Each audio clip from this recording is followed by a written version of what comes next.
Hello, and welcome to the final video of this module. In this video, we'll discuss 3 more innovations in energy trading. We'll cover some more innovations that have been made possible in recent times. First, I'll explain how electric vehicles can be used for energy trading and what the concept of vehicle-to-grid means. Then you will learn about flexibility trading and the role of demand response in this trading. Lastly, we'll review energy communities that are becoming a common type of energy trading for households and small businesses. First, let's talk about electric vehicles, which use electricity to go from A to B. Electric vehicles use a lot of energy. In the graph on the right, the blue areas show how EV demand can push up a house's energy demand by 30%. And this is if just 1 in 4 cars were an EV. The more cars, the higher this load gets pushed. All this energy needs to come from somewhere, though. Since EVs use so much electricity, many companies have begun giving special deals for EV users for their charging. They offer their EVs cheap prices at night, for example, when other devices are usually dormant. Some EVs can discharge their batteries, not just to move their wheels, but also to feed electricity back into the grid. This is what's typically called vehicle-to-grid technology. Many new companies, such as Jetlix, and older established brands, such as Tenet, are jumping into this space.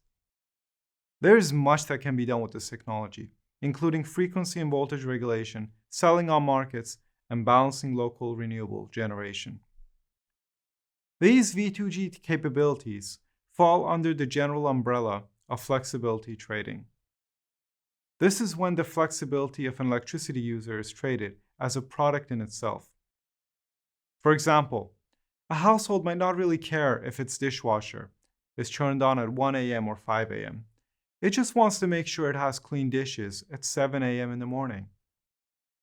But this flexibility about when to turn it on can be valuable for the grid operator.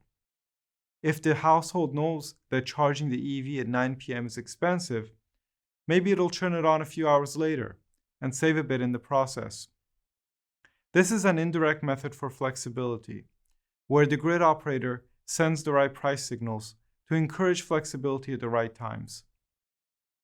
Another way is to directly take control, where grid operators can adjust flexible devices automatically via special subscriptions.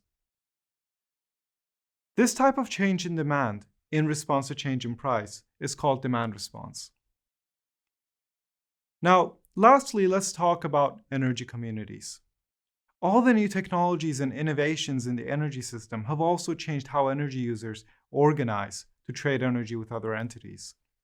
Traditionally, households would each connect separately to an electricity provider.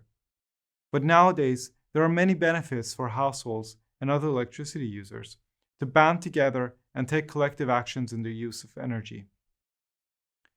Examples of this are buying various energy resources, not just generation plants such as wind turbines and solar farms, but also storage like batteries. This allows them to get the kind of scale to legally trade with external parties, such as grid operators or energy markets. To learn more about these topics, I would recommend these papers. The Neaston and Alcamada paper talks about all the subjects we discussed today, including demand response, flexibility trading, V2G, energy communities.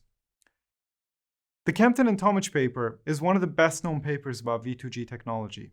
It was published long before Tesla Motors became the big name that we know of it today. Despite the age, it's still worth a read. It got many of the predictions right, and following where it's been cited will lead you to much more about EVs and V2G. Lastly, the Al-Badi and El Saadani paper, which gives a more technical description of demand response. It's a bit old, but it's quite clear.